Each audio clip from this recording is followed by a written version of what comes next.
Hello বাচ্চারা, আজ আমরা শুনবো অলস হরিণ ছানা নামক গল্পটি। শুরু করা যাক তাহলে। সে অনেকদিন আগের কথা। কোনো এক গভীর জঙ্গলে মিনি হরিণ তার দুই ছোট ছোট ছানাকে নিয়ে একটি গুহার মধ্যে বসবাস করত। তাদের মধ্যে বড় ছানাটির নাম ছিল মিন্টু আর ছোট ছানাটির নাম ছিল চিন্টু। মিনি তার দুই ছানারই খুবই খেয়াল রাখত। জঙ্গলের অনেক গভীরে গিয়ে দুই ছানার জন্য ঠিকই রোজ খাবার জোগাড় করে আনতো। কিছুদিন আগেই মিনির স্বামী মারা যায়, কিন্তু সে তার বাচ্চাদের কোনোদিনই বাবার অভাব বুঝতে দেয়নি। নাও আমার বাচ্চারা, তোমাদের জন্য আমি খাবার এনেছি, এবার খেয়ে নাও তোমরা। কি মজা! আমার তো এই টাটকা সবজি খেতে খুব ভালো লাগে মা, আমি আগে খাবো। না না, আমি আগে খাবো, আমি তো বড়, তাই আমি আগে খাবো।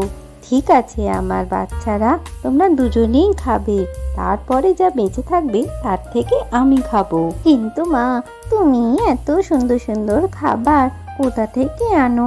আমিও জঙ্গলে গিয়ে খাবার আনতে চাই। না আমার সোনা, এখন তুমি জঙ্গলে যেতে পারবে না। তোমরা একটু বড় হলে তোমাদের আমি সব জায়গা দেখিয়ে দেব যেখানে খাবার পাওয়া যায়। আমি তো কোথাওই যাব না মা, আমি এখানেই থাকবো। বাইরে অনেক বড় বিপদ আছে, আমি একেবারেই যাব না। তুমি খাবার এনে দেবে আর আমি খাবো। কিন্তু আমার বাচ্চারা, আমারও বয়স হচ্ছে, আমি তো দীর্ঘদিন থাকতে পারবো না। তোমাদের বড় হওয়ার সাথে সাথে জঙ্গলে খাবার খুঁজতেও যেতে হবে, না হলে আমার অবর্তমানে তোমরা বাঁচবে কিভাবে? এইভাবে দেখতে দেখতে কিছুদিনের মধ্যে মিন্টু আর চিন্টু বড় হয়ে যায়। তখন তাদের মা তাদেরকে বলে, শোনো আমার বাচ্চারা, তোমরা এবার যথেষ্ট বড় হয়েছ, চলো তোমাদের জঙ্গলের নিয়ম কানুন আর কোথায় খাবার পাওয়া যায় সেটা আজ শেখাবো। হ্যাঁ মা, চলো, আমি তোমার সাথে আজকে সবকিছুই শিখে নেব।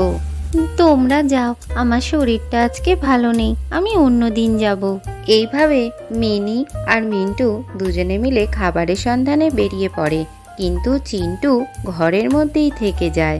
আর এইভাবে কিছুদিন কেটেও যায়। এইভাবে চিন্টু বসে বসেই বাড়িতে খাবার পেয়ে যেত, আর সে আস্তে আস্তে অলস হয়ে পড়ছিল। এইভাবে কিছুদিন কেটে যাওয়ার পরে মিনি হঠাৎ মারা যায়। এর ফলে দুটি ছানা একেবারেই অসহায় হয়ে পড়ে। তারা দাঁড়িয়ে সেখানেই কাঁদতে থাকে। একদিন মিনির বড় ছানা মিন্টু চিন্টুকে বলে, শোনো চিন্টু, এবার আমাদের নিজেদের খাবার নিজেদেরকেই জোগাড় করে আনতে হবে। ওটার এমন কি ব্যাপার মিন্টু, তুমি এনে দাও, আমি ঠিক পরে গিয়ে নিজেই জোগাড় করে আনবো। ঠিক আছে চিন্টু, আমি তোমার জন্য খাবারের জোগাড় করে আনবো। এরপর মিন্টু বড় ভাই চিন্টুর জন্য খাবারের জোগাড় করে আনে।